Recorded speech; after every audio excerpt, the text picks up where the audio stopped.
स्वागत है दोस्तों। असिस्टेंट प्रोफेसर एग्ज़ाम के लिए हिंदी साहित्य के महत्वपूर्ण जो विषय हैं वो हम यहाँ पर लेकर के आपके समक्ष मौजूद हैं। चैनल को सब्सक्राइब कर लीजिएगा और वीडियो अच्छा लगे तो लाइक कर लीजिएगा। हम यहाँ पर कविता क्या है निबंध पढ़ेंगे। आचार्य रामचंद्र शुक्ल जी ने इसे लिखा हुआ है। कविता क्या है निबंध के माध्यम से आचार्य रामचंद्र शुक्ल जी ने यह प्रकट किया है कि मनुष्य दुनिया के तमाम सुख दुख हानि लाभ आदि से अपने सुख दुख हानि लाभ आदि को जोड़कर देखता रहता है। जब तक वह तमाम जड़ताओं को त्याग कर मुक्त हृदय मनुष्य बना रहता है, दुनिया के समस्त क्रियाकलापों में खुद को शामिल किए रहना ही मनुष्यता है। दुनिया की क्रियाकलापों से स्वयं को अलग थलग रखना जड़ता की निशानी होती है।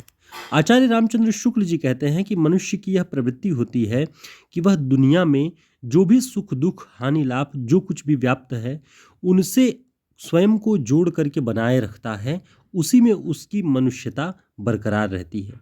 जो व्यक्ति स्वयं को एक पृथक पिंड मान करके संसार से दुनिया की तमाम क्रियाकलापों से अलग रखता है, उसमें मनुष्यता का वह उच्च भाव नहीं दिखाई पड़ता है। आगे देखें, इस निबंध में शुक्ल जी ने जो निम्न शीर्षक दिए हैं, पूरा निबंध उन्होंने इन 11 शीर्षकों के अंतर्गत लिखा है। पहला शीर्षक है सभ्यता के आवरण और कविता, कविता और सृष्टि प्रसार, मार्मिक तथ्य, काव्य और व्यवहार, मनुष्यता की उच्च भूमि, भावना या कल्पना, मनोरंजन, सौंदर्य और चमत्कारवाद, कविता की भाषा, अलंकार, कविता पर अत्याचार और अंतिम है कविता की आवश्यकता। इन सारे शीर्षकों के अंतर्गत आचार्य रामचंद्र शुक्ल जी ने कविता को परिभाषित किया है कि कविता क्या हो सकती है, कविता किसे कहा जाना चाहिए और उसकी विशेषताएं क्या हैं। तो आज हम सबसे पहले कविता क्या है पर जो शुरुआती बहुत महत्वपूर्ण पंक्तियां जो परीक्षाओं में पूछी जाती हैं, जिनका उल्लेख बार बार किया जाता है, उसे पढ़ेंगे। पहला जो कोटेशन है वो बहुत महत्वपूर्ण है। शुक्ल जी लिखते हैं, जिस प्रकार आत्मा की मुक्तावस्था ज्ञान दशा कहलाती है, आत्मा की मुक्तावस्था ज्ञान दशा कहलाती है, उसी प्रकार हृदय की यह मुक्तावस्था रस दशा कहलाती है। यानी जब आत्मा मुक्त अवस्था में पहुंचती है तो वहाँ ज्ञान की प्राप्ति होती है, और जब हृदय मुक्त अवस्था में पहुंचता है तो वह रस दशा को प्राप्त करता है। हृदय की इसी मुक्ति की साधना के लिए मनुष्य की वाणी जो शब्द विधान करती आई है उसे ही कविता कहते हैं। ये शुक्ल जी की पंक्तियां हैं, इसे ध्यान रखिएगा, ये परीक्षाओं में पूछी जाती है।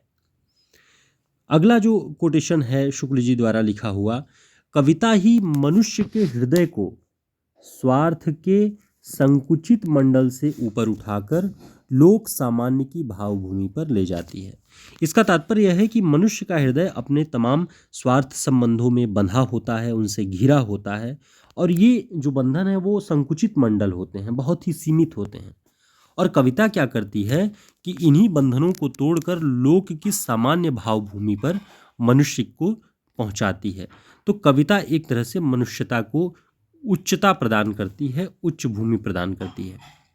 आगे देखते हैं, शुक्ल जी ने लिखा है, जिन रूपों या व्यापारों से मनुष्य आदिम युगों से परिचित है, जिन रूपों और व्यापारों को सामने पाकर वह न जीवन के आरंभ से ही लुप्त और शुद्ध होता आ रहा है, उनका हमारे भावों के साथ अमूल्य और सीधा संबंध है।